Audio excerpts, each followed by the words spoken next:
Remind us firstly of the activities the Houthis have been carrying out and how significant this development is. Well, since the war between Israel and Hamas began, the Houthis in support of Hamas have been firing at ships in the Red Sea. They say Israeli related or Israeli ships, but in fact they have also captured some non-Israeli ships. And what it has done, it has caused some havoc to world trade, because it means that a lot of companies, a lot of insurance companies are now saying that the ships should not be allowed to go through the Red Sea, and some ships are taking, in fact, weeks longer to reach their destinations. And so the Houthis have been engaged in this campaign, and this is the first major military operation authorised by Donald Trump, and they attacked and hit targets in Yemen over the weekend. And now the Houthis are saying that they're responding to that. And how have the Houthis responded, or say that they will?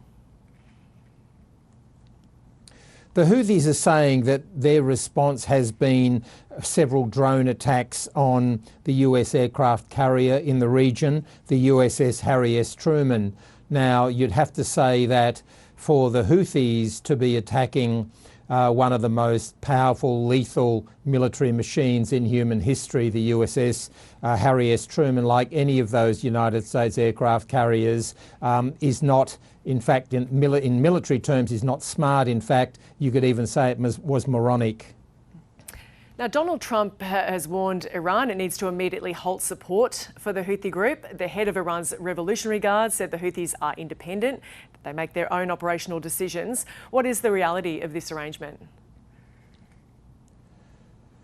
The reality is that the Houthis are very much a proxy of Iran and the Iranian Revolutionary Guard.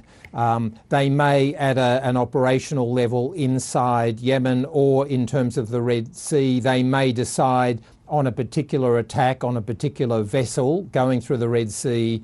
Not every single operational matter, according to a lot of sources, is cleared with Tehran.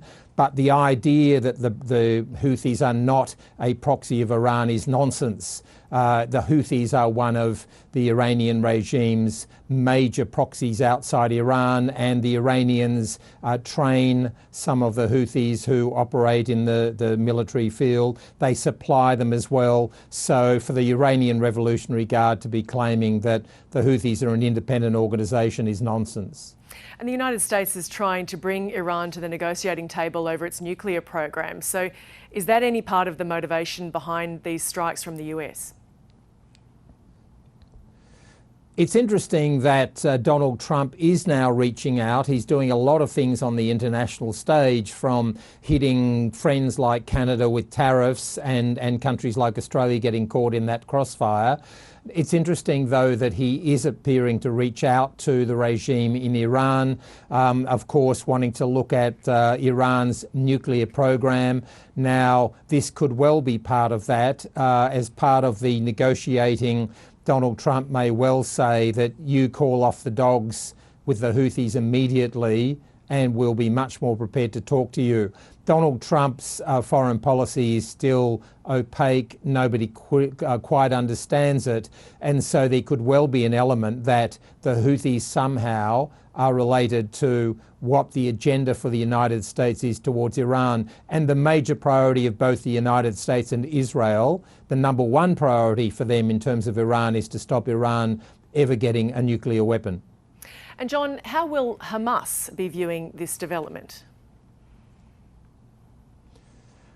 Hamas has its own many problems at the moment after a 15-month war with Israel. However, it will, of course, see this as some sort of support for it. But when it sees that the price that the Houthis have already paid over the weekend and will pay in future now, having hit the USS Harry S. Truman, if that's true, then I think what will happen in Yemen will be an escalation of this. And I think Hamas will have to think what happened to us may well happen to the Houthis and to many civilians in Yemen.